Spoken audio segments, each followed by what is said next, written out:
المنع والجمود ولا يبديه العطاء والجود إذ كل معط منتقص سواه وكل مانع مذموم ما خلا وهو المنان بفوائد النعم وعوائد مزيد والقسم ما اختلف عليه دهر فيختلف منه الحال ولا كان في مكان فيجوز عليه الانتقال الصلاة والسلام على سيدنا ومولانا أبي القاسم محمد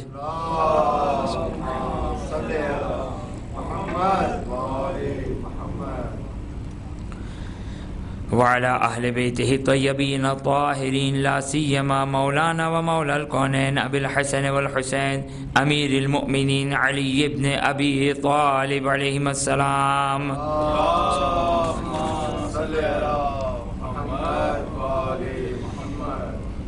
روحي وأرواح العالمين لتراب مقدمهم فداه واللعن الدائم على أعدائهم إلى قيام يوم الدين.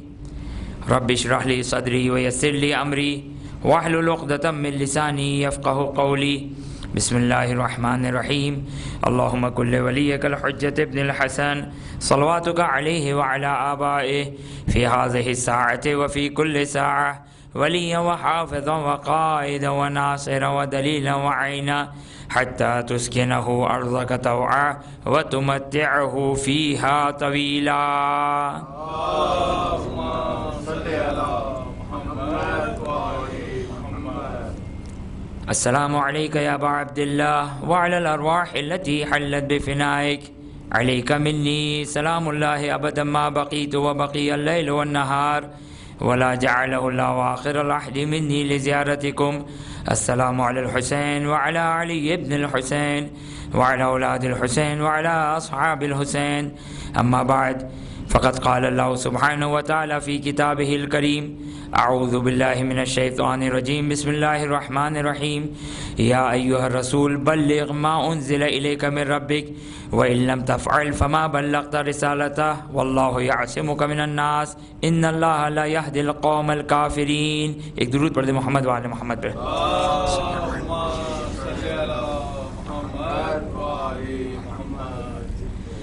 ہماری گفتگو ولایت امیر المومنین اور اہل بیت اطہار علیہ السلام کی ولایت کے ذیل میں چل رہی تھی. یہ ولایت کہ جو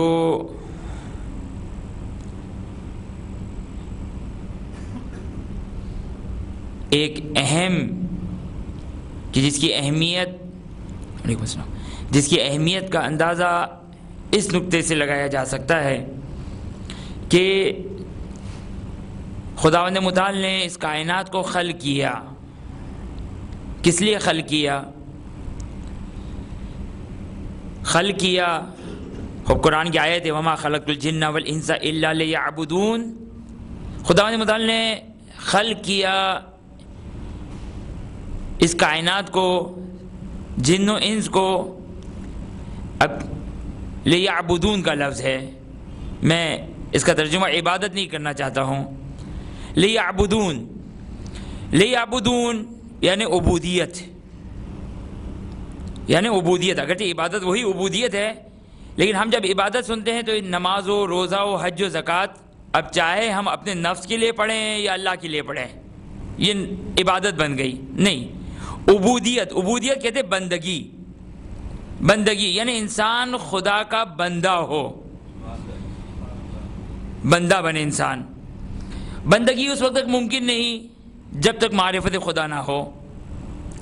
بس انسان کی خلقت کا مقصد اساسی یہ ہے کہ انسان بندہ بنے. اسی لیے بعض روایتوں میں آیا کہ من عرف نفسہ فقط عرف ربا، جس نے اپنے آپ کو پہچانا وہ اپنے رب کو پہچانتا ہے. کیوں؟ کیا وجہ ہے؟ کیا تعلق ہے؟ کون سا ریلیشن ہے کہ انسان اپنے آپ کو پہچانے؟ لیکن جب کسی چیز کو پہچاننے کے لیے کہا جائے تو سملرٹی، ایک جیسی چیز ہو تو اس کو بیان کیا جاتا ہے. کہ مثال کے طور پر کوئی کہے کہ بھائی میں یہ پنکھا لینے آیا ہوں، کہا یہ پنکھا تو نہیں ہے میرے پاس لیکن ایک اس کی مانند پنکھا ہے وہ آپ کی خدمت میں دکھا دیتا ہوں میں، تو اس کو آپ کو دیکھ کر اندازہ ہو جائے گا کہ وہ پنکھا بھی ایسا ہی آپ کو آرڈر دے کر منگوا دیں گے. خوب مگر نعوذ باللہ من ذالک خدا یہاں پہ حدیث میں کہا گیا من عرف نفسہ فقط عرف ربہ، جس نے اپنے آپ کو پہچانا اس نے اپنے رب کو پہچانا. تو کیا کوئی نعوذ باللہ من ذالک کیا کوئی مساوات ہے، کوئی تمثیل ہے؟ کوئی نہیں. اس لیے کہ ہمارے سے ایک اور قانون ہے تو رف الاشیاء بالازدادہا، کہ بعض چیزوں کو اس کی اپوزٹ چیز سے جو کو پہچانا جاتا ہے، اپوزٹ چیز سے پہچانا جاتا ہے. خوب یہاں پر حدیث میں کہا گیا من عرف نفسہ فقط عرف ربہ، انسان اپنے آپ کو پہچانے اپنے رب کو پہچانے گا. جتنا انسان اپنی عاجزی، ناتوانی، کمزوری، جہالت، بے نیازی، احتیاج، ضرورت مند ہونا، یہ بے نیازی کا لفظ ڈیلیٹ کر دیے گا، یہ سب کے سب جتنا انسان اپنے ضعف، اپنی ناتوانی کو دیکھے گا اتنے خدا کے کمال کا انسان کو احساس ہوگا. خداوند متعال نے انسان کو خلق کیا عبودیت کے لیے، بندگی کے لیے خلق کیا خدا نے، بس لیعبدون، تاکہ وہ عبادت کرے. نماز روزہ عبادت کا ایک حصہ ہے، وہ بھی اس وقت ہے، نماز اس وقت عبادت ہے کہ جب خدا کے لیے ہو. کیونکہ بعض اوقات انسان اپنے نفس کے لیے عبادت کرتا ہے، بعض اوقات انسان اپنے نفس کے لیے عبادت کر رہا ہے. جیسے ایک مثال دے دوں کہ مثال کے اول وقت ہے نماز کا، اول وقت ہے نماز کا، ساری زندگی عادت رہی ہے کہ جیسے ہی اذان ہوتی ہے فوراً مصلی پہ بیٹھ کر نماز ادا کی جاتی ہے. ایک طریقہ کار ہے، ہماری عادت ہے 40 سال 50 سال سے. خوب اب اتفاق سے اذان کا وقت ہوا اور نماز سے زیادہ اہم کوئی کام آ گیا، نماز سے زیادہ کوئی اہم کام آ گیا. خوب اب یہاں پر کہتے ہیں زندگی بھر ہم نے اول وقت نماز پڑھی ہے، لہٰذا یہ تو نہیں ہو سکتا ہے کہ میں اول وقت نماز نہ پڑھوں. یہ نماز اللہ کے لیے نماز نہیں ہے. یہ جب ایک ایسا حکم آیا کہ خدا یہ کہے کہ نماز مت پڑھو، مثال دے دو جو علماء کرام ایک مثال دیتے ہیں، مثال کے طور پر مسجد نجس ہو گئی خدا نہ خواستہ، اور مسجد کو پاک کرنے کے لیے ٹائم چاہیے، 10 منٹ چاہیے، 15 منٹ چاہیے. یہ نماز جماعت قائم ہوئی اول وقت، 50 سال سے میں نے پیش امام کے پیچھے کھڑے رہ کر نماز پڑھی ہے.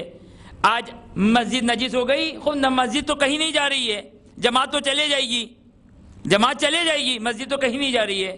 لہٰذا پہلے نماز پڑھ لیتے پھر پاک کر لیں گے. نہیں، شریعت کہتی جاؤ پہلے پاک کرو. کہا نہیں، یہ تو جو کہ ہماری عادت کے خلاف ہے. ہم نے جو کہ زندگی بھر اول وقت، یہ نماز قربت اللہ نماز نہیں ہے، دل خواہی ہے، خواہش کے مطابق ہے. چونکہ خواہش یہ ہے، تمنا یہ ہے، چونکہ ہم نے ساری زندگی ہم نہیں چاہتے ہیں کہ ہمارے نامہ اعمال میں ایک دن لیٹ لکھا جائے، ہاں یہ لکھا جائے کوئی مذائقہ نہیں کہ ہم نے گناہ کیا. یہ عبادت، یہ نفس پرستی ہے. بس عبادت، اگرچہ عبادت کہتے ہی اس کو ہیں کہ جو صرف اللہ کے لیے ہو، لیکن اب بعض اوقات مثال عبادت کے لیے خلق کیا، اب عبادت کے لیے خلق کیا چاہے وہ عبادت خدا کو پسند نہ ہو. نہیں، لیعبدون، عبودیت کے لیے توجہ کیجئے گا. خداوند متعال نے انسان کو خلق کیا ہے عبودیت کے لیے، بندگی کے لیے. بندگی کب تک نہیں ہو سکتی ہے؟ انسان کب تک اپنے آپ کو بندہ خدا نہیں مان سکتا ہے؟ جب تک رب کی معرفت نہ ہو، جب تک خدا کی معرفت نہ ہو. بس مقصد خلقت انسانی کیا ہے؟ کہ خدا کی معرفت، یہ مقصد ہے. خوب ولایت اہل بیت اطہار علیہ السلام کی اہمیت اگرچہ اس کی بعض گش بھی اسی چیز کی طرف ہے، لیکن ولایت اہل بیت اطہار علیہ السلام کی عظمت کیا ہے؟ ولایت اہل بیت اطہار علیہ السلام کی عظمت وہ یہ ولایت کہ اگر کوئی شخص ولایت اہل بیت اطہار علیہ السلام کو اگر قبول نہ کرے تو روایت کا جملہ جو میں نے آپ کی خدمت میں بیان کیا کہ خداوند متعال رسول کے بارے میں جو ولایت کا عقیدہ ہے، خود خدا کے بارے میں جو ولایت کا عقیدہ ہے، خدا اس کو بھی قبول نہیں کرے گا. بابا خدا تو نے خلق کیا ہے، آیا علی کے لیے یا اپنے لیے؟ اہل بیت کے لیے یا اپنے لیے؟ تو خدا کی طرف سے یہ جواب آئے گا، مجھ میں علی میں دو الگ الگ راستے نہیں ہیں، ایک ہی راستہ ہے میرا اور علی کا راستہ، ایک ہی راستہ ہے. جس نے علی کا انکار کیا اس نے میرا انکار کیا. لہذا یہ ممکن نہیں ہے کہ انسان کہے کہ میں خدا کی عبادت کو انجام دیتا ہوں لیکن آل محمد علیہ السلام کو نہیں مانتا ہوں. یہ ممکن ہی نہیں ہے، یہ ممکن ہی نہیں ہے. بس ولایت اہل بیت، یہ بات درست ہے کہ توحید، رسالت کا درجہ امیر المومنین اہل بیت کی ولایت سے افضل، کہ میں نے بارہا یہ جملہ کہا، لیکن خدا را اس ولایت کی حفاظت کریں، کیونکہ اگر یہ ولایت گئی تو توحید اور رسالت سب چلا جائے گا۔ اور یہی آیت تبلیغ کا پیغام تھا، ان لم تفعل فما بلغت رسالتا، کہ اگر آپ نے اعلان ولایت نہ کیا تو گویا کار رسالت انجام نہیں دیا۔ کیوں؟ اس لیے کہ کون آئے گا؟ آپ کا 2 مہینے بعد انتقال ہو جائے گا۔ اب کوئی ہو، کون ہو؟ کوئی ایسی شخصیت ہو کہ جس کے بارے میں رسول نے یہ فرمایا ہو، جس طرح علی کے بارے میں، رسول کے بارے میں، اس طریقے سے کوئی ایک ایسی شخصیت ہو کہ جس کے بارے میں رسول یہ کہہ سکے، کیا کہہ سکے کہ اے علی، خدا کو کسی نے نہیں پہچانا، یا تم نے پہچانا یا میں نے پہچانا۔ اب رسول تو جا رہے ہیں، سن 11 ہجری آپ اس دنیا سے رحلت فرما گئے۔ کیا توحید بیان ہو گئی؟ کیا خداوند متعال کا تعارف ہو گیا؟ معرفت خداوندی آ گئی؟ نہیں، ہرگز نہیں آئی ہے۔ اس لیے کہ اگر آ گئی ہوتی، توجہ کیجئے گا، اگر معرفت خدا اگر آ گئی ہوتی، توجہ کیجئے گا، تو ہمیں ابن حدید معتزلی کا یہ جملہ تاریخ میں نہ ملتا۔ ابن حدید معتزلی اہل سنت کا بہت بڑا عالم، اہل سنت کا بہت بڑا عالم ابن حدید معتزلی، فرقہ ہے معتزلی۔ عقائد میں اہل سنت کے 2 فرقے ہیں، ایک اشاعرہ اور ایک معتزلی۔ معتزلی کا یہ ماننے والا، فرقہ معتزلی پہ عمل کرنے والا، یہ ابن حدید معتزلی ایک جملہ کہتا ہے، توجہ کیجئے گا، عجیب جملہ ہے۔ واقعاً یہ اعلان غدیر، جب اعلان ولایت ہو رہا ہے تو خدا کی آیت نازل ہو رہی ہے، الیوم اکملت لکم دینکم واتممت علیکم نعمتی۔ کیا دین پورا بیان ہو گیا؟ نہیں، دین پورا بیان نہیں ہوا ہے۔ دین کے بڑے بڑے قواعد بیان ہو گئے، اصول قوانین بیان ہو گئے، اللہ ایک بیان ہو گیا، ختمی مرتبت کی رسالت بیان ہو گئی، لیکن ابھی خدا کیا ہے یہ تو آج تک کوئی نہیں سمجھ سکا، نہ سمجھ سکتا ہے۔ لیکن خدا نے یہ تو کہا نا کہ میں نے عبودیت کے لیے خلق کیا، بندگی کے لیے۔ بندگی یعنی میں تیرا بندہ ہوں، کب میں تیری بندگی کروں گا، کب میں تیرا بندہ بنوں گا؟ جب تجھے رب مانوں گا، جب تیری عظمت کو مانوں گا تو تیرا بندہ بنوں گا۔ بندگی ڈیپینڈ کرتی ہے، انسان جب کسی کے سامنے جھکتا ہے تو جب جس کے سامنے جھکا جائے، جب تک اس کی معرفت نہ ہو، انسان اس کے سامنے نہیں جھکے گا، چاہے کتنی بڑی شخصیت کیوں نہ ہو، کتنی بڑی ہستی کیوں نہ ہو۔ بھئی خدا سے بڑھ کر تو کوئی ہستی نہیں، اس کے باوجود جن کو خدا کی معرفت نہیں، وہ کبھی سورج کے سامنے سجدہ کرتے ہیں، کبھی آگ کے سامنے سجدہ کرتے ہیں، کبھی پہاڑ کے سامنے سجدہ کرتے ہیں، خدا کے سامنے سجدہ نہیں کرتے۔ تو اس کا مطلب کیا خدا بڑا نہیں ہے؟ خدا تو بڑا ہے، معرفت نہیں ہے۔ ضروری ہے بندگی کے لیے، عبودیت کے لیے کہ انسان معرفت کو حاصل کرے۔ اب یہاں پر انسان کی خلقت کا مقصد یہ ہے کہ انسان خدا کو پہچانے، لیکن خداوند متعال کہتا ہے کہ جب تک اہل بیت اطہار علیہ السلام کی ولایت کو قبول نہیں کرو گے، میں ولایت اپنی قبول نہیں کروں گا۔ توجہ کیجئے گا، کیوں؟ اس لیے کہ آیت تبلیغ کا جملہ، آیت تبلیغ کا پیغام کیا ہے؟ ان لم تفعل فما بلغت رسالتا۔ اگر یہ ولایت کا پیغام اگر نہ دیا گیا تو آپ نے جو لا الہ الا اللہ کا تعارف کروایا، محمد رسول اللہ صلی اللہ علیہ وآلہ وسلم کا تعارف کروایا، اہل بیت اور جو باقی دین کے احکام بیان کیے، جب تک کوئی ایسی ذات کا اعلان نہ ہو جو ان تمام چیزوں کو بخوبی جانتا ہو، تو یہ سارے کے سارے سارا دین ختم ہو جائے گا۔ توجہ کیجئے گا، ابن حدید معتزلی سوال اس ابہام کو اس طریقے سے بیان کرتے ہیں کہ آخر کیا ریلیشن ہے؟ توجہ کیجئے گا، آخر کیا ریلیشن ہے ولایت کے اعلان اور توحید کی بقا اور رسالت کی بقا کے ساتھ؟ ریلیشن سن لیجئے، کون کہہ رہا ہے؟ ایک عالم اہل سنت کا مفکر۔ دیکھیں، ایک دفعہ ایک عالم ہے، ایک دفعہ ایک جاہل عوام ہے، معذرت کے ساتھ۔ خوب جاہل عوام کو جو چیز مل گئی وہیں سے انہوں نے دین لینا شروع کر دیا۔ اب تحقیق تو نہیں کرنی ہے، اب جہاں سے جو جیسا دین ملتا جائے ویسا انسان دین لے لیتا ہے۔ یہ عام عوام کی خصوصیت ہے، عالم کی خصوصیت یہ نہیں ہے۔ عالم کی خصوصیت کیا ہے کہ مثلا اب توحید حاصل کرنی ہے، اب توحید جہاں جہاں جہاں بیان ہوگی انسان اس کتاب کو کھولے گا، جو بھی خزانہ ہے تعلیمات کا اس کو کھولے گا اور وہاں سے توحید حاصل کرنے کی کوشش کرے گا.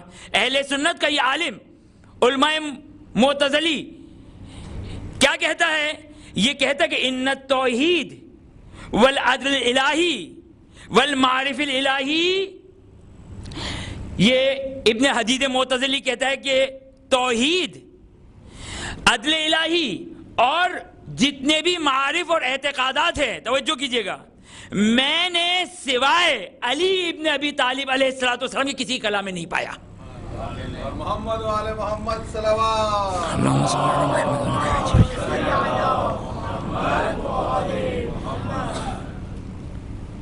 ابن حدید، آپ کے پاس تو فقط ہماری کتابیں نہیں ہیں، آپ کے پاس تو فقط نہج البلاغہ نہیں ہے، آپ کے پاس تو بہت ساری دوسری مسلمانوں کی کتابیں ہیں، حدیثیں لکھی گئی. اور یہ تو وہ توحید کا دعویٰ کرنے والے ایسے لوگ کہ جہاں آپ نے اہل بیت کا نام لیا شرک کا الزام لگ گیا. اتنے اپنے آپ کو توحید پرست ماننے والے، اتنی زیادہ توحید کو ماننے والے کہ آپ نے اہل بیت سے توسل کیا، مشرک ہونے کا الزام لگ گیا آپ پر. اس کا مطلب آپ کی توحید اسٹرانگ ہوئی. ہماری توحید تو کیا توحید ہوئی؟ تو بھائی آپ جب توحید میں اتنے ہی اسٹرانگ ہو تو پھر ابن حدید معتزلی آپ کہہ رہے تحقیق کرنے کے بعد میں نے کسی کے کلام میں نہیں پایا، میں نے توحید کو، عدل الہی کو، اعتقاد اسلامی کو اگر میں نے پایا ہے تو علی ابن ابی طالب سلام اللہ علیہ کے کلام میں پایا ہے. اور اس کے بعد جملہ کہتا ہے، عجیب جملہ کہتا ہے، اس کے بعد ابن حدید معتزلی یہ کہتا ہے کہ میں نے ایک مختصر سی شے، مختصر سی بات، مختصر سی چیز جو توحید ہو یا اعتقادات اسلامی ہو، میں نے کسی غیر کے کلام میں نہیں پایا ہے. عجیب. بھائی بچے کو جب توحید پڑھائی جاتی ہے تو کلمہ پہلا پڑھایا جاتا ہے، خوب یہ ایک شے ہے، ایک چیز ہے. اس کے بعد جب دوسری کلاس میں آتا ہے تو توحید کے دوسرے تعلیمات دی جاتی ہے. ابن حدید معتزلی کہتے ہیں میں نے کچھ بھی نہیں پایا سوائے علی ابن ابی طالب کے کلام کے. اب مجھے بتائیے کہ اگر رسول صلی اللہ علیہ وآلہ وسلم اعلان غدیر میں، ایک درود پڑھ دیں محمد وآل محمد پہ.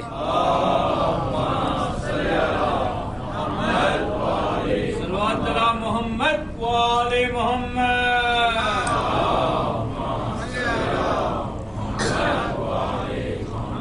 اب مجھے بتائیے اگر یہ جو ولایت کا اعلان ہے، غدیر کے میدان میں ولایت کا اعلان ہے، خوب یہ ایک مرحلہ ہے کہ جو ابھی تک میں اس کو طے نہیں کر سکا ہوں. انشاءاللہ آج اگرچہ وعدے بہت سارے ایک ساتھ جمع ہو گئے اور ظاہر ہے اس مختصر سے گفتگو میں کن کن وعدوں کو پورا کر سکتا ہوں، لیکن بہرحال وعدے تو وہ انشاءاللہ کے ساتھ تھے. جان مجھے کوئی ارادہ نہیں تھا کہ وعدے کو وفا نہیں کروں، لہذا حرام شرعی لحاظ سے تو حرام نہیں ہوگا، لیکن بہرحال اخلاقی لحاظ سے ایک برا عمل ہے. لیکن بہرحال یا تو آپ مجھے اجازت دے دیں کہ 2 گھنٹے کی تقریر کر لوں، یا پھر میرے جو کہ وہ اس مشکل کو آپ لوگ معاف کر دیجیے. ایک درود پڑھ دیں محمد وآل محمد پر.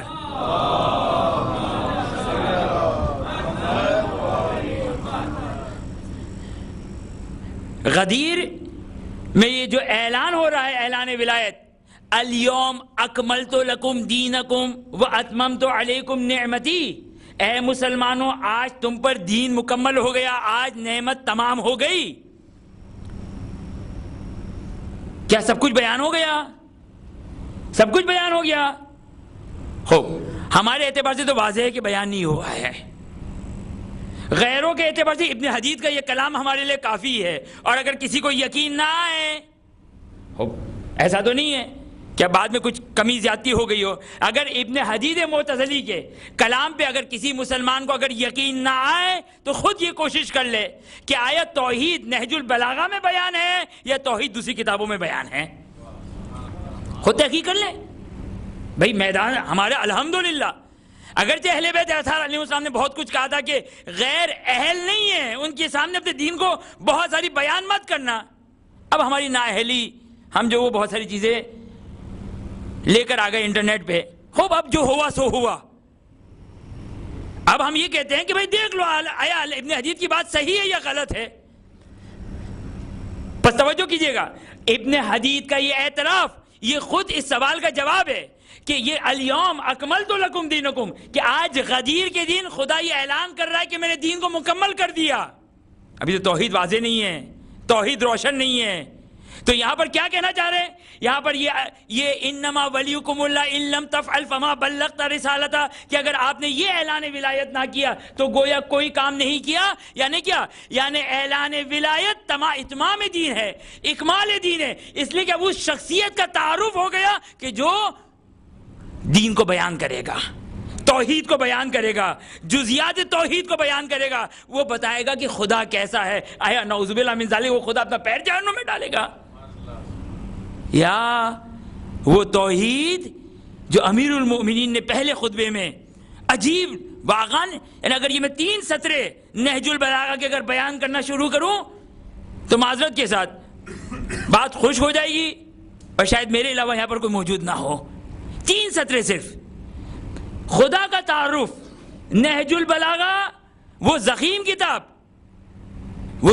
کتاب، لیکن 3 سطروں میں جس طریقے سے خدا امیر المومنین نے خدا کا تعارف کروایا ہے، واقعاً یہ افسوس کا مقام ہے۔ میں اپنے بچوں جوانوں سے مخاطب ہو کر کہہ رہا ہوں، افسوس کا مقام ہے کہ اس عظیم ترین کتاب کے ساتھ ہم نے انصاف نہیں کیا۔ ایک غیر آ کر یہ کہتا ہے کہ اگر میں نے توحید کو حاصل کیا تو علی کے کلام سے، لیکن ہم اس سے محروم۔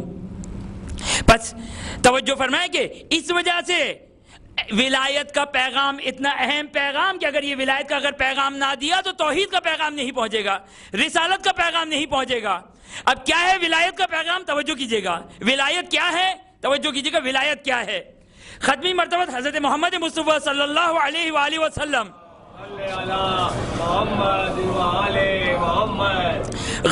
غدیر خم میں ایک طویل خطبہ دیتے ہیں۔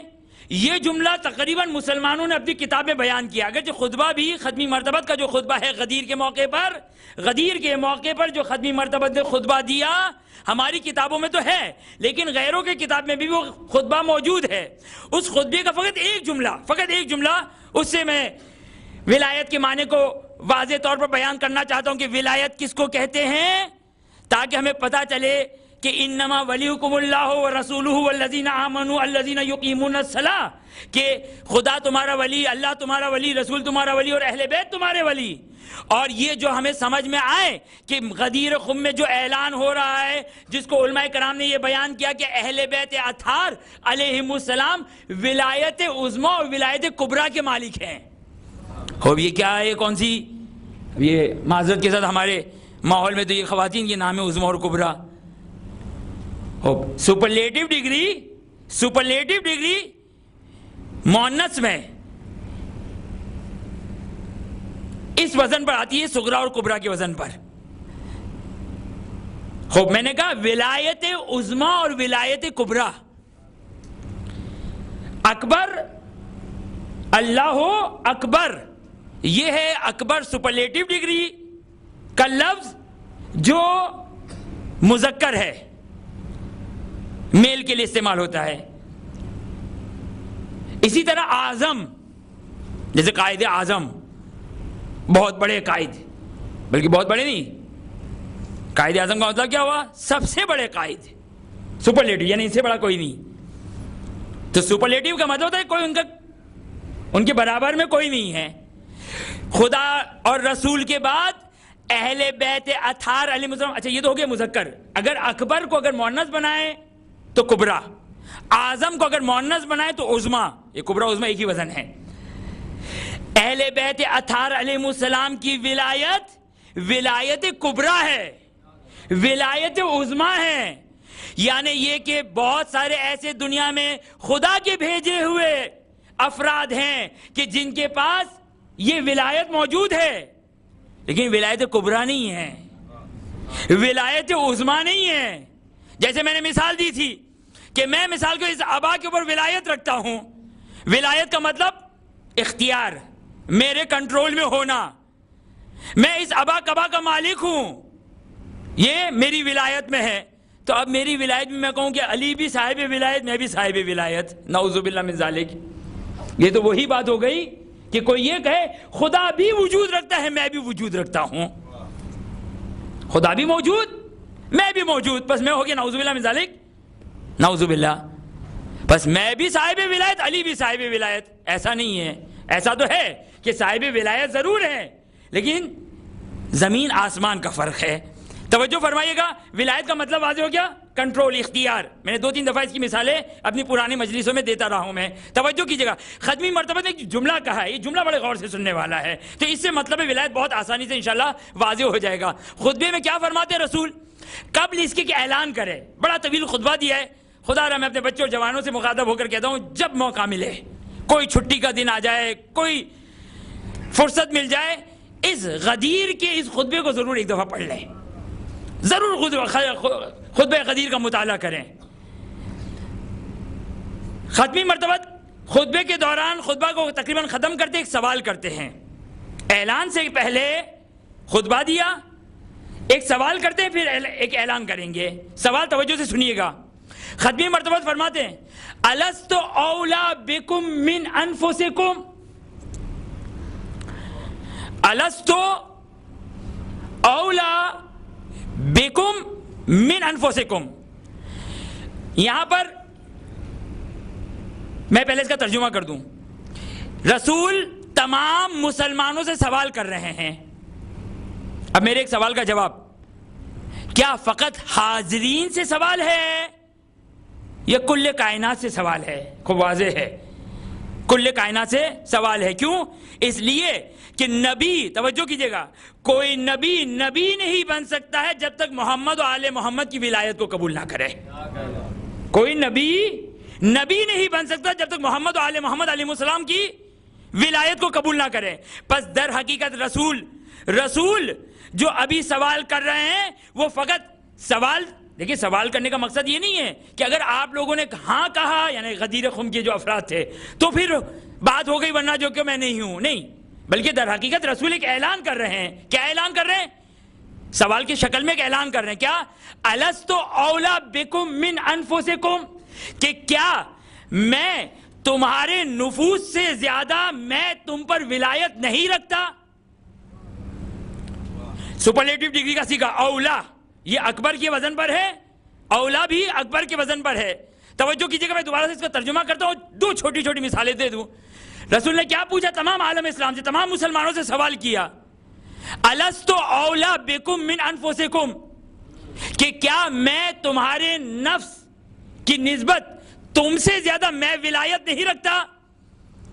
یعنی کیا؟ یعنی یہ توجہ کیجئے گا، میرے پاس کیا ولایت ہے؟ میرے پاس اپنی جو ذاتی ولایت ہے وہ یہ کہ میں چاہوں تو کھڑے ہو جاؤں، چاہوں تو بیٹھ جاؤں، چاہے تو سو جاؤں، چاہوں تو چلوں، چاہے تو یہ لباس پہنوں میرا، چاہے تو دوسرا لباس پہنوں. یہ ساری ولایتیں ہیں میرے پاس. چاہے تو پانی پیوں، چاہے تو کھانا کھاؤں، چاہے تو پہاڑ پہ چڑھوں، چاہے تو سیڑھی چڑھوں. یہ ساری ولایت ہے نا میرے پاس. ولایت ہے نا میرا اختیار، میرے کنٹرول میں. آسان الفاظ میں کہوں، جو میری چیزیں، جو میرے لیے جائز ہے، جو میرے لیے جائز ہے، جس کو میری طاقت، میری قدرت انجام دے سکتی تمام چیزوں کو، یہ اس کو کہتے ہیں، یعنی اس پر میری ولایت ہے. توجہ کیجئے گا، رسول نے کیا فرمایا؟ رسول نے کہا کہ کیا میں تم سے زیادہ تمہارے نفوس پر ولایت نہیں رکھتا؟ یعنی اگر تم اپنے بیٹھنے پر ولایت رکھتے ہو تو میں اس پر بھی ولایت رکھتا ہوں. اگر تم اپنے کھڑے ہونے پر ولایت رکھتے ہو تو میں اس پر بھی ولایت رکھتا ہوں. یعنی کیا؟ یعنی تمہارا جی چاہ رہا ہے بیٹھ جاؤ، میں کہوں نہیں کھڑے ہو جاؤ، تو اب تم اپنی ولایت نہیں چلے گی تمہاری، بلکہ رسول کی ولایت چلے گی. اب رسول کی، ہمارا جی چاہ رہا ہے ہم آرام کریں، خدا نے، رسول کہتے ہیں کہ نہیں، میں تم کو حکم دیتا ہوں. میں، یہی ولایت کا مطلب ہے، یہی ولایت کا مطلب ہے. کہ ولایت کا مطلب کیا ہوا؟ ولایت کا مطلب یہ ہوا کہ اگر ہماری جو خواہشات ہے، ہم جو کرنا چاہتے ہیں، اگر اس کے مخالف میں اگر حکم رسول یا حکم اہل بیت آ جائے تو آیا میں اپنے اختیارات کو چلاؤں، اپنے خیالات اور اپنی خواہش کے مطابق عمل کروں، یا والی، حاکم اور رسول اور ائمہ کے مطابق؟ ہم جب یہ کہتے کہ رسول اور ائمہ ہم پر ولایت رکھتے ہیں، یعنی یہ کہ میرا اگر ایک جی چاہ رہا ہے اور یہ جی چاہنا اور یہ خواہش ارادہ ختمی مرتبت اور ارادہ اہل بیت اطہار کے برخلاف ہو تو میں اپنی خواہش پر قدرت نہیں رکھتا ہوں. میں یہ تمام کام انجام نہیں دے سکتا ہوں. پر اس کا مطلب کیا؟ یہ رسول نے کہا الست اولی بکم من انفسکم، کیا میں تم سے زیادہ تمہارے نفس کے اوپر ولایت نہیں رکھتا ہوں؟ تمام مسلمانوں نے جملہ کہا بلا یا رسول اللہ، بلا یا رسول اللہ. اس کے بعد ختمی مرتبہ نے اعلان کیا من کنت مولا فہذا علی مولا، جس پر میری ولایت ہے اس پر علی کی ولایت ہے. نعرے حیدری، نعرے سروات.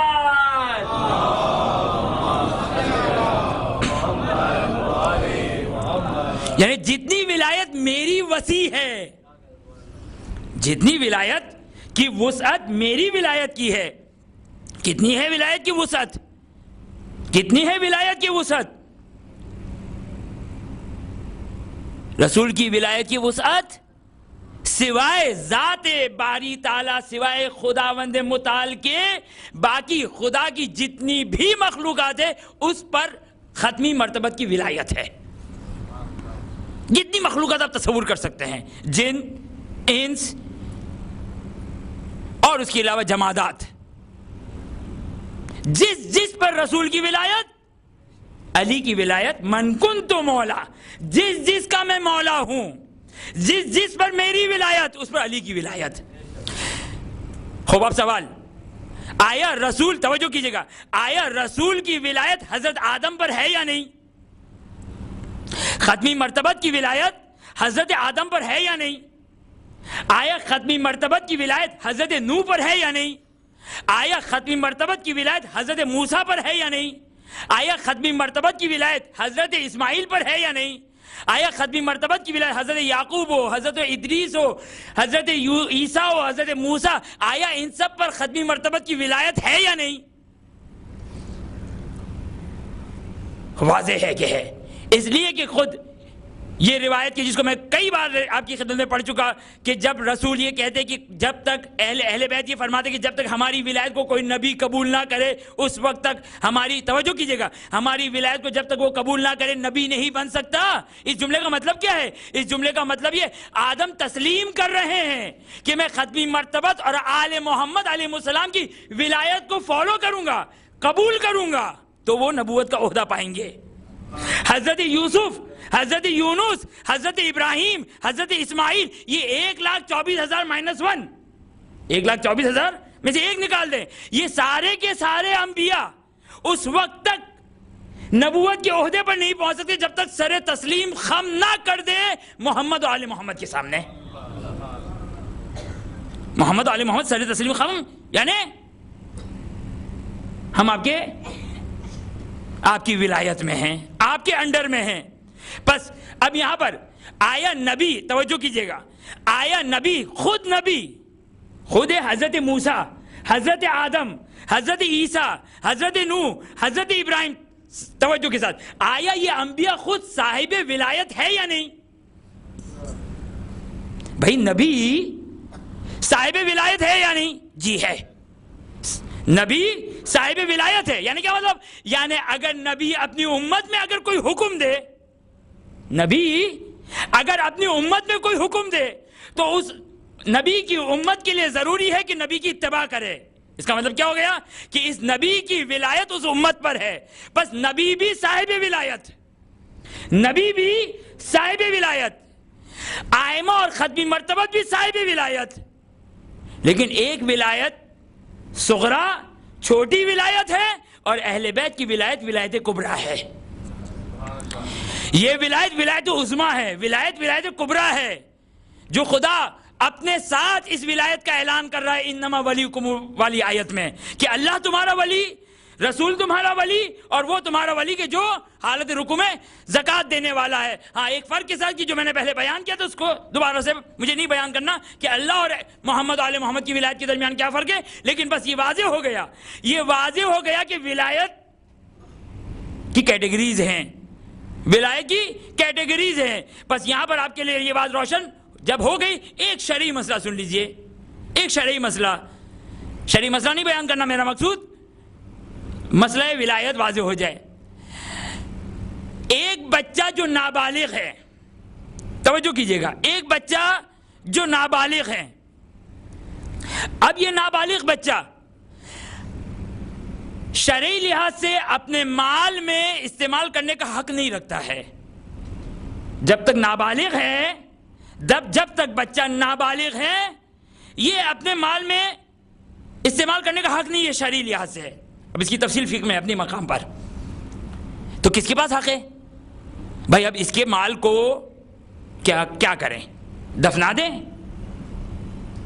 کیا کریں؟ کس کے پاس حق ہے؟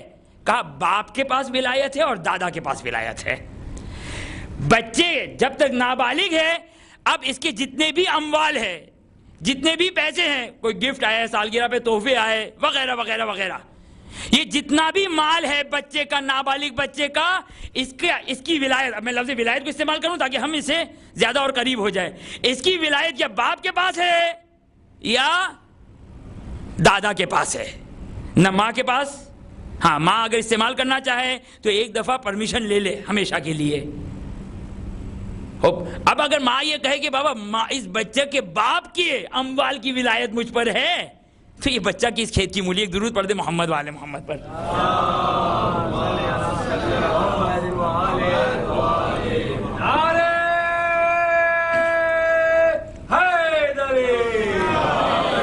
خوب یہ تو ایک پرانا جھگڑا ہے جو چلا آ رہا ہے, لیکن ابھی فقہی لحاظ سے. خوب اب توجہ کیجئے گا, یہ ولایت اس بچے کے مال کی دنیا میں, اہل بیت کو ہٹا دیجئے, ہاں اہل بیت کو ہٹا دیجئے, دنیا میں اگر کسی کے پاس اس کی ولایت ہے تو صرف باپ اور دادا کے پاس, حتیٰ ماں نہیں, حتیٰ بڑا بھائی نہیں, حتیٰ چچا نہیں, حتیٰ تایا نہیں. اس بچے کی ولایت باپ کے پاس ہے یا دادا کے پاس, حتیٰ, توجہ کیجئے گا, حتیٰ مجتہد جامع الشرائط بالاجماع, تمام فقہا کا اتفاق ہے کہ جس بچے کا باپ یا دادا زندہ ہو, مجتہد بھی اس میں ہاتھ نہیں لگا سکتا ہے, اس کے پاس بھی یہ ولایت نہیں, اس کے پاس بھی یہ ولایت نہیں ہے جو باپ دادا کے پاس ولایت ہے. صرف باپ دادا کے پاس جب تک حیات ہے, صرف باپ دادا کے پاس. اسی ولایت میں سے ایک ولایت کا مسئلہ ولایت فقیہ کا آتا ہے. خوب, مجھے ولایت فقیہ کو نہیں چھیڑنا ہے. یہ جو مجتہد کے پاس ولایت ہے, یہ جو مجتہد کے پاس ولایت ہے, کون سی ولایت ہے؟ خوب, یہ ولایت کیا ہے؟ یہ ولایت, اب اس میں علماء میں اختلاف ہے, مجھے فی الحال اس اختلاف میں کچھ بھی نہیں پڑھنا ہے, صرف ایک اشارتاً بیان کر کے نکل جانا ہے. اختلاف ہے فقہا کے درمیان, آیا مجتہد کے پاس اتنی ولایت ہے یا اتنی ولایت ہے؟ توجہ کیجیے گا میرے ہاتھوں کے اشاروں کو. مجتہد کے پاس آیا اتنی ولایت ہے یا اتنی ولایت ہے؟ ولایت کہاں سے شروع کی ہم نے؟ انما ولیکم اللہ ورسولہ والذین آمنوا الذین یقیمون الصلاۃ ویؤتون الزکاۃ. اللہ تمہارا ولی. سوال, اللہ کی ولایت کا دائرہ بنا سکتے ہیں کوئی؟ اللہ کی ولایت کا کوئی دائرہ بنا سکتا ہے؟ نہیں, ہماری سوچوں سے بالاتر ہے. رسول کی ولایت کا کوئی دائرہ بنا سکتا ہے؟ نہیں, ہماری فکر سے ماورا ہے. اسی طریقے سے انشاءاللہ آپ کی خدمت میں روایت بیان کروں گا. امیر المومنین نے اپنا جو تعارف کروایا اسی ولایت سے متعلق, تو پتہ چلے گا کہ علی ابن ابی طالب سلام اللہ علیہ کی ولایت کا احاطہ کتنا بڑا ہے, کتنا عظیم اور کتنی طاقت اور قدرت ہے امیر المؤمنین کی ولایت کی, کہ انشاءاللہ یہ بات میں بیان کروں گا. لیکن اللہ کی ولایت ہماری فکر و عقل سے ماورا, رسول کی ولایت ہماری عقل اور فکر سے ماورا, اہل بیت کی ولایت ہماری عقل اور فکر سے ماورا. اب ماں باپ کے پاس جو ولایت ہے کتنی ہے, اس ولایت کے ساتھ کمپیر کریں. حسن, کوئی چیز نہیں ہے میرے پاس. اگر خدا کو کسی بھی چیز سے اگر کمپیر کیا جا سکتا تو یہ بھی کمپیریزن ہو جاتا. خدا کو جب کسی چیز سے کمپیر نہیں کیا جاتا, خدا کی ولایت اور ماں باپ کی ولایت, ماں باپ نہیں سوری, اصلاح کریں میری، باپ اور دادا کی ولایت۔ اب مجتہد کی ولایت، اب یہ چونکہ بحث ولایت ہے لہذا جو اجمالاً فقط ایک اشارتاً ایک بات کہہ دوں، مجتہد کے پاس ولایت ہے۔ اب علماء میں اختلاف ہے، آیا دیکھیں اللہ اور رسول کی ولایت کو ذہن میں رکھیے گا، پھر میرے ہاتھوں کو اشاروں کو دیکھیے گا۔ آیا مجتہدوں میں اختلاف ہے کہ آیا مجتہد کی ولایت اتنی ہے یا اتنی؟ مجتہد کی ولایت آیا اتنی ہے، بعض فقہا کہتے ہیں، یا میکسیمم اتنی ہے، بعض فقہا کہتے ہیں۔ بس یہ ولایت باپ اور دادا کی ولایت سے بڑھ کر ہو گئی، بلکہ میں نے کہا نا کہ بعض اوقات باپ دادا کے پاس ایک ولایت ہے لیکن مجتہد کے پاس نہیں ہے، جیسے میں نے مثال دی۔ بہرحال تو اب توجہ کیجئے گا، بس امیر المؤمنین کی ولایت اور اہل بیت اطہار علیہ السلام کی ولایت کی جب وسعت پتہ چل گئی، اہل بیت اطہار علیہ السلام کی ولایت کی اہمیت پتہ چل گئی، تو آج میں گزشتہ وعدوں میں سے ایک وعدہ پورا کر لوں جو آپ تو انشاءاللہ بھول گئے ہوں گے لیکن مجھے یاد ہے۔ گزشتہ وعدوں میں سے ایک وعدہ کہ مومن 4 چیزوں سے مرکب ہے، جب تک مومن کے یہ 4 عقیدے مکمل نہ ہو مومن نہیں بنے گا۔ یہ میں نے 2 تقریروں میں 3 کو ریپیٹ کیا۔ سب سے پہلا عقیدہ توحید کا عقیدہ، دوسرا عقیدہ ختمی مرتبہ حضرت محمد مصطفیٰ صلی اللہ علیہ وآلہ وسلم کی رسالت کا عقیدہ،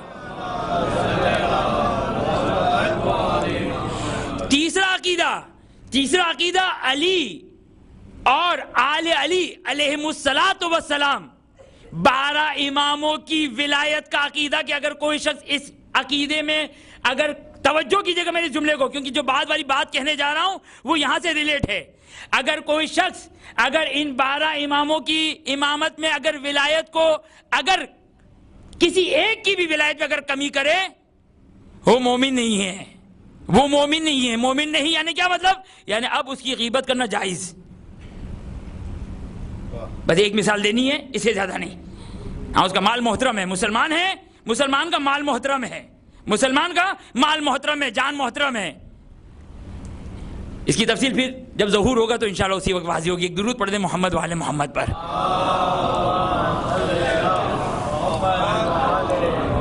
بس توجہ کیجئے گا، بس یہ ولایت تیسرا عقیدہ۔ اب توجہ کریں، چوتھی چیز کہ جس کے بغیر مومن نہیں بن سکتا ہے، چاہے اپنے آپ کو موحد سمجھے یعنی توحید پرست، چاہے اپنے آپ کو ختمی مرتبت کا اعلان کرنے والا سمجھے، چاہے 12 اماموں کی امامت کا قائل ہو، اگر یہ 4 چیزیں مکمل نہ ہو تو توحید اس کو فائدہ نہ دے گی، رسالت کا عقیدہ اس کو فائدہ نہیں دے گا، بلکہ امیر المومنین اہل بیت اطہار علیہ السلام کی ولایت یہ بھی اس کو فائدہ نہیں دے گی۔ وہ چوتھا عقیدہ کیا ہے؟ اب وہ حدیث جو میں نے آپ کی خدمت میں شاید پہلی تقریر تھی، دوسری تقریر تھی، ظاہراً دوسری تقریر میں ایک حدیث پڑھی تھی، وہ اس حدیث کو پڑھنا نہیں ہے، ایک اشارہ۔ وہ حدیث کیا تھی؟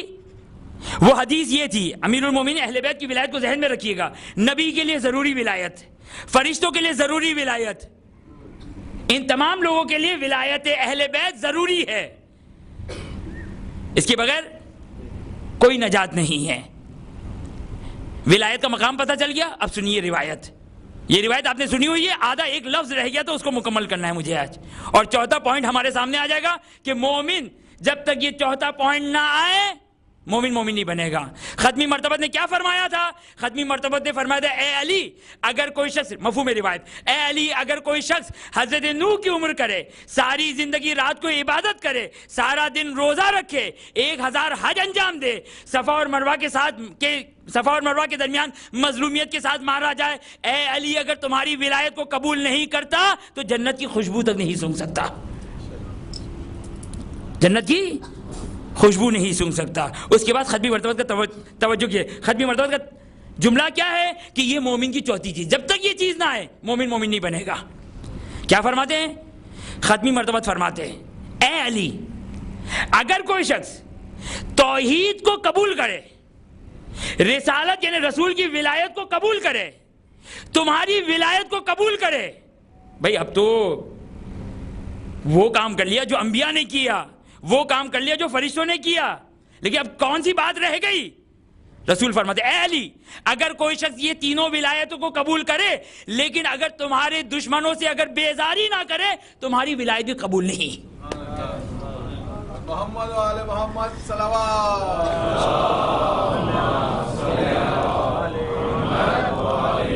آلے حیدری، آلے صلوات.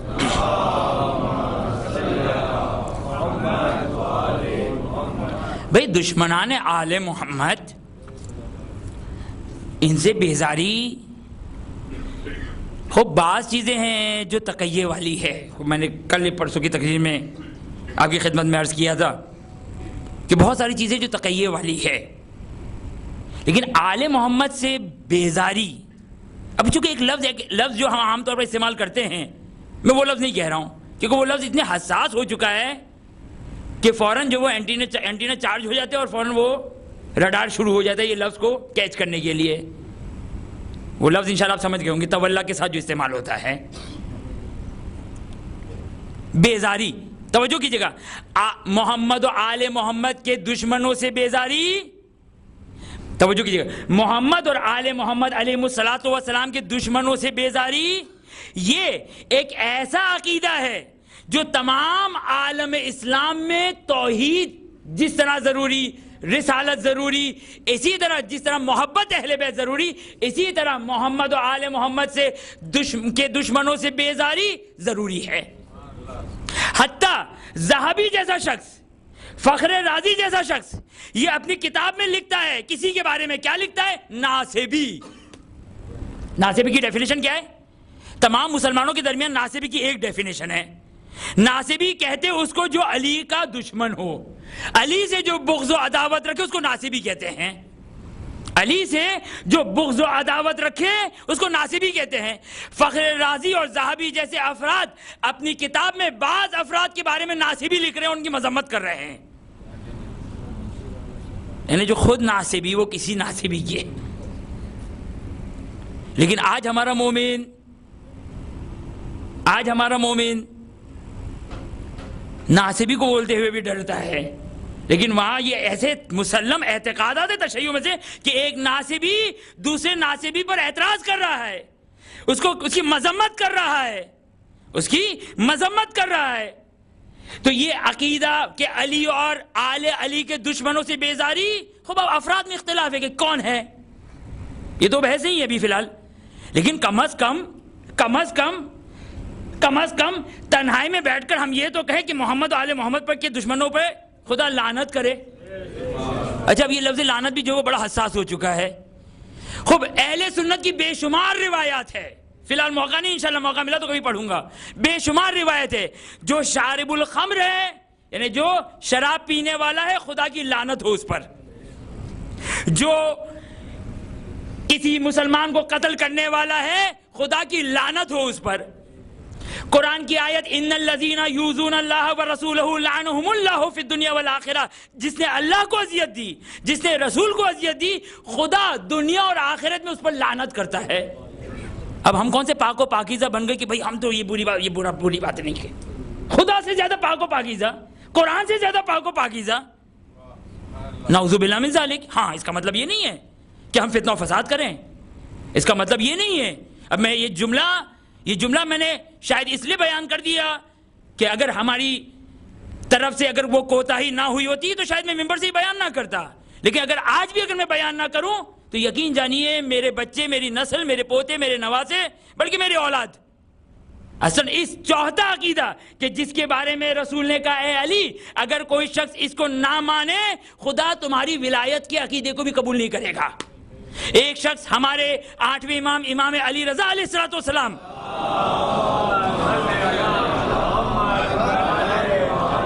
معصوم کی خدمت میں ایک شخص آیا، توجہ کیجئے گا حدیث، معصوم کی خدمت میں ایک شخص آیا، کہا یا ابن رسول اللہ، فلاں شخص، نام نہیں لیا، فلاں شخص جو آپ کی، نہیں وہ بے شمار والا نہیں ہے، ایک درود پڑھ دے محمد والے محمد پر.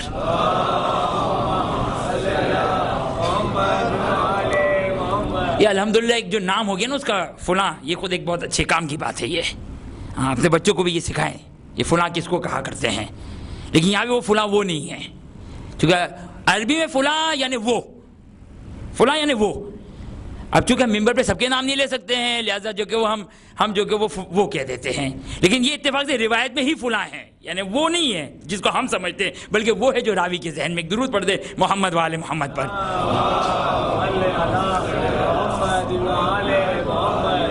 توجہ کیجیے گا، روایت واقعاً توجہ کیجیے گا.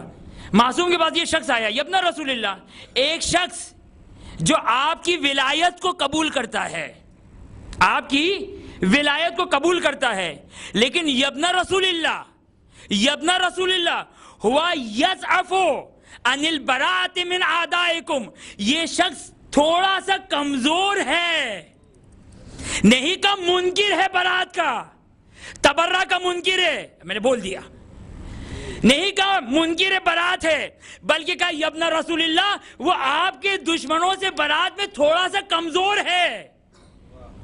امام کا جملہ، امام فرماتے ہیہات یعنی وائے ہو اس پر، کذبہ وہ شخص جھوٹا ہے جو کہتا ہے کہ ہماری ولایت پر ہے اور ہمارے دشمنوں سے برات نہ کرے، ہمارے دشمنوں سے برات نہ کرے اور یہ کہے کہ میں اہل بیت کی ولایت کو. امام کہتے ہیں یہ شخص جھوٹ بول رہا ہے، جھوٹ بول رہا ہے. لہذا یہ چوتھا عقیدہ کہ زیارت عاشورہ کہ آج کل تک دشمن تھے، آج اپنے زیارت عاشورہ کے جو وہ مخالف ہو گئے، زیارت عاشورہ کے دشمن ہو گئے. کیا ہے جملہ زیارت عاشورہ کا؟ توجہ کیجئے گا، زیارت عاشورہ کا. اور یہ وہ جملہ ہے کہ جو مخالف ہے وہ اس جملے کو مانتے کہ یہ جملہ ہے. توجہ کیجئے گا، انشاءاللہ اس کی تفصیل پھر کبھی. زیارت عاشورہ کا جملہ، ایک جملہ آپ کی خدمت میں، اللہم انی اتقرب، غلط سوری، انی اتقرب الی اللہ بحبکم والبراءۃ من اعدائکم. ہم نماز پڑھتے ہیں، ہم روزہ رکھتے ہیں، ہم حج انجام دیتے ہیں، ہم ان تمام عبادتوں کو انجام دیتے، کیوں؟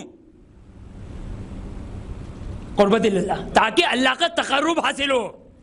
تقرب جسمانی نہیں، تقرب معنوی، خدا سے قریب ہو جائیں، خدا کا تقرب حاصل ہو.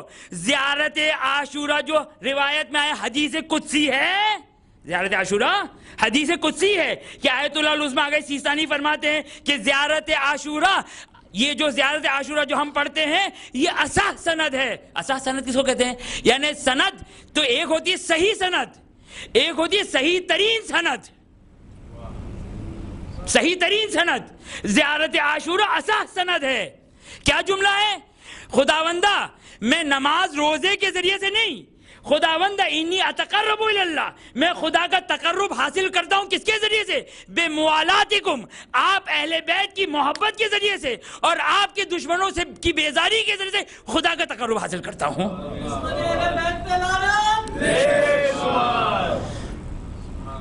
انی اتقرب، خدا کا تقرب. اور آگے جا کے قرآن، آگے جا کے پھر زیارت نے کیا کہا؟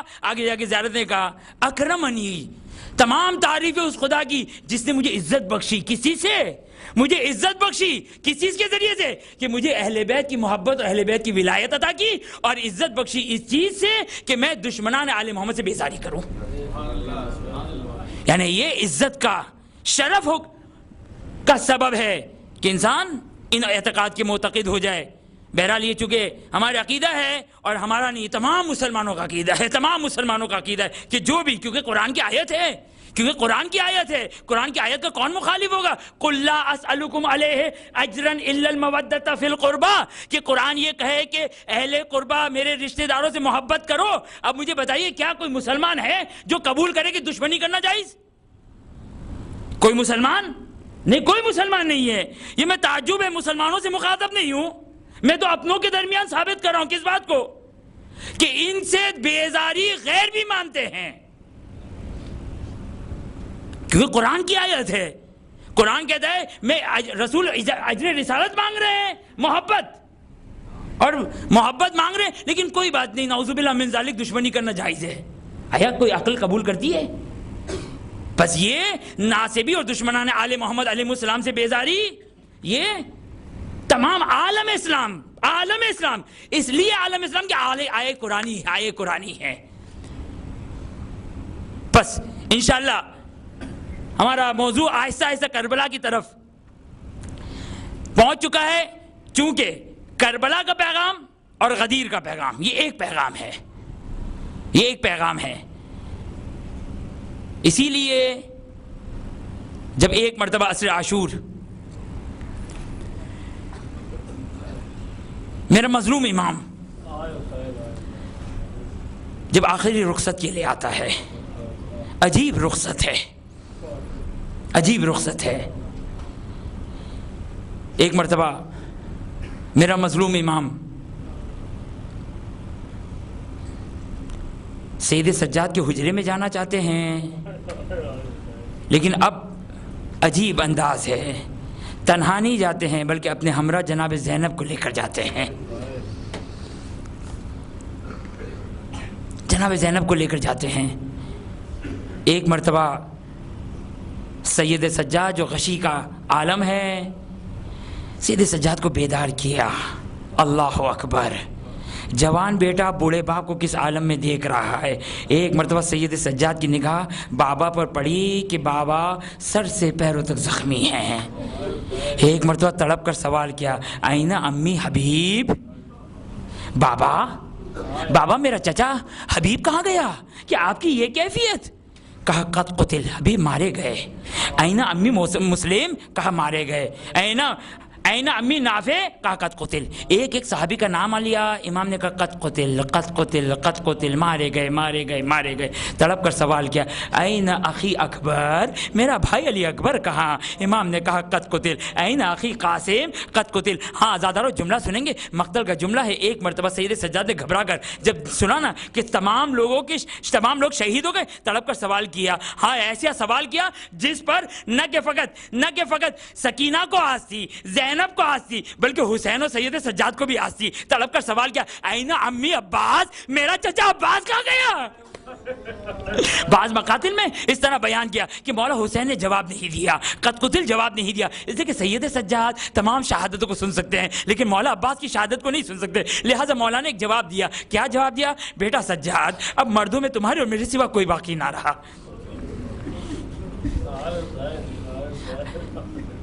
اے خوش قسمت شیعوں، اے مولا کے عزادارو، مولا نے کربلا کے میدان میں کئی مقامات پہ اپنے شیعوں کو یاد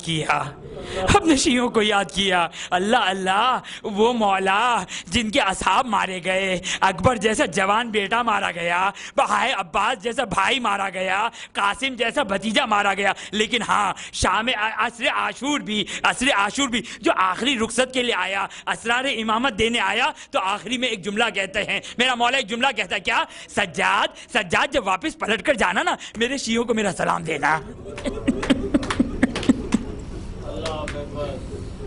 میرے شیعوں کو میرا سلام دینا. بس ایک مرتبہ روایت کا جملہ، جس جملے کے لیے میں نے آپ کو یہ زحمت دی. ہاں یہ ولایت کتنی اہم ولایت ہے. ایک مرتبہ سید سجاد نے جب اس منظر کو دیکھا، بابا کی غربت کو دیکھا، ایک مرتبہ ایک تلوار اٹھائی. ہاں تلوار کے سہارے سے باہر نکلنا چاہتے ہیں. ہائے حسین نے پوچھا سجاد کہاں جا رہے؟ کہا جب میرے بابا پہ بھی وقت آ گیا، اب سجاد کیسے زندہ رہ سکے. لیکن ہاں سید سجاد کو اجازت نہ ملی، کیونکہ ولایت منقطع نہیں ہو سکتی، حجت خدا سے زمین خالی نہیں ہو سکتی. بس عزادارو، ہاں یہ رخصتی امام بڑا درد بھرا منظر ہے، بہت درد بھر منظر ہے. ہاں روایت کا جملہ ہے، ایک مرتبہ مولا خیمے میں تمام بیویوں کو خداحافظ کر رہے ہیں. حسین کی چھوٹی بچی، حسین کی سکینہ اس درد بھرے منظر کو دیکھ رہی ہے. کون بچی؟ وہ بچی جو اکبر کا لاشا دیکھ چکی ہے، وہاں چچا عباس کے بازو کو دیکھ چکی ہے، ہاں قاسم کا لاشا دیکھ چکی ہے. اب آخر میں در خیمہ بیٹھی ہوئی اس منظر کو دیکھ رہی ہے کہ بابا سب کو خدا حافظ کر رہا ہے. بڑی تمنا، بڑی امیدوں کے ساتھ اپنے بابا کو دیکھ رہی ہے. روایت کا جملہ ہے، ایک مرتبہ میرا مولا در خیمہ کی طرف بڑھا. ہائے سکینہ در خیمہ سے جو بیٹھی ہوئی تھی بلند ہوتی ہے، اپنی بہن کو آواز دیتی، بہن آؤ بابا کا دامن تھام لو، بابا بھی مرنے جا رہے ہیں. ہاں ایک مرتبہ جیسا کہ اس روایت کو ارباب منبر بیان کرتے، میرا مولا ذوالجناح پہ سوار ہوا، ذوالجناح سے مخاطب ہو کر کہتا ہے اے ذوالجناح بس تو مجھے مقتل میں لے جا، یہ تیری آخری زحمت ہے، اور یہ زحمت بھی تجھے نامکمل زحمت، مکمل زحمت نہ دوں گا۔ ایک مرتبہ باوفا جانور کرے تو کیا کرے، ہاں مولا کہہ رہے ہائے باوفا جانور سے کہ تو حرکت کر، تو مجھے مقتل میں لے جا۔ ہائے یہ باوفا جانور چلے تو کس طرح چلے، سموئے ذوالجناح سے حسین کی سکینہ لپٹے ہوئے ذوالجناح سے یہ کہہ رہے اے بابا کے ذوالجناح، بابا کو مقتل میں نہ۔ ایک مرتبہ میرا مولا ذوالجناح سے نیچے تشریف لاتا ہے، ہاں سکینہ سے عجیب جملہ کہتا ہے، روایتوں میں یہ جملہ ملتا ہے، اس انداز سے میرا مولا یہ کہتا ہے سکینہ مجھے جانے دے، شاید تیرے لیے پانی لے کر آؤں۔ ہائے وہ سکینہ، التش کرنے والی سکینہ، 3 دن کی پیاسی سکینہ، ہاں ایک جملہ سکینہ یہ کہتی بابا مجھے پانی نہیں چاہیے، یہ کہہ کر تو میرا چچا بھی خدا آپ کو کوئی غم نہ دے سوائے غم اہل بیت کے، خدا آپ کے بچوں کو سلامت رکھے، ایک مرتبہ تھکی ہوئی سکینہ ہائے بابا کے سینے پر اپنی زندگی کی آخری نیند لے رہی ہے، ہاں بابا کی حیات میں آخری نیند لے رہی ہے، ایک مرتبہ آنکھ لگی، گھبرا کر اٹھی، بابا مجھے اپنی گود سے اتاریے، ایک مرتبہ سکینہ کو گود سے اتارا، حسین نے سکینہ کو گود سے اتارا، جائیے بابا اب میں آپ کا راستہ نہ روکوں گی، حسین نے کہا کیوں، ابھی تک تو میرا راستہ روک رہی تھی، اب مجھے مرنے کی اجازت دے۔ کہا میں سوئی تھی، خواب میں دیکھا دادی فاطمہ تشریف لائی ہیں جو کہہ رہی ہے اے بیٹا سکینہ میرے حسین کا راستہ مت، ہائے وہ وقت آ گیا جس کے لیے چکی بھی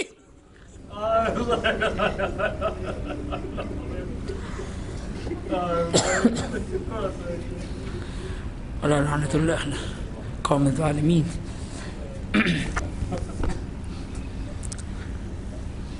بار الہ ان آنسوں کو باعث شفاعت قرار فرما، بار الہ تجھے واسطہ دیتے محمد و آل محمد کا، خداوندہ تجھے واسطہ دیتے ہیں حسین کی غربت کا واسطہ دیتے ہیں، خداوندہ تجھے حسین کی سکینہ کا واسطہ دیتے ہیں۔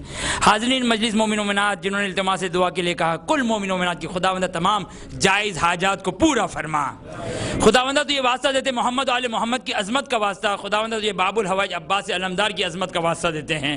جو مومن و مومنات پریشان حال ہے، روزی رزق کے مشکلات میں گرفتار ہے، بچوں کی تعلیم، بچوں کی شادی، گھریلو مسائل، دفتری مسائل، خداوندہ تجھے واسطہ دیتے محمد و آل محمد کی عظمت کا واسطہ دیتے ہیں۔ حاضرین مجلس مومن و مومنات اور کل مومن و مومنات جو مشکلات میں، خداوندہ تمام مومن و مومنات کی تمام مشکلات کو دور فرما، خداوندہ دنیا بھر میں جہاں جہاں شیعہ حیدر کرار مظالم کا شکار ہے، خداوندہ تجھے واسطہ دیتے ہیں محمد و آل محمد کی عظمت کا واسطہ، امیر المومنین کی عظمت کا واسطہ دیتے ہیں، خداوندہ تمام شیعہ حیدر کرار کی حفاظت فرما، خداوندہ جو مرحومین اس دنیا سے جا چکے، بالخصوص حاضر مجلس مومن و مومنات کے مرحومین، کل مرحوم مومن و مومنات جو اس دنیا سے جا چکے، خداوندہ تجھے واسطہ دیتے محمد و آل محمد کا، تمام مرحومین کی مغفرت فرما، خداوندہ یہ جو نعمت عظمیٰ جو تو نے دی ہے، اتنی بڑی نعمت کہ امیر المومنین کی ولایت، اہل بیت کی ولایت اور اہل بیت کی محبت، خداوندہ مرتے دم تک اس پر قائم و دائم رہنے کی توفیق عطا فرما، خداوندہ تو یہ واسطہ دیتے ہیں اس عظیم نعمت کو اپنی نسل در نسل قائم و دائم رکھنے کی توفیق عطا فرما،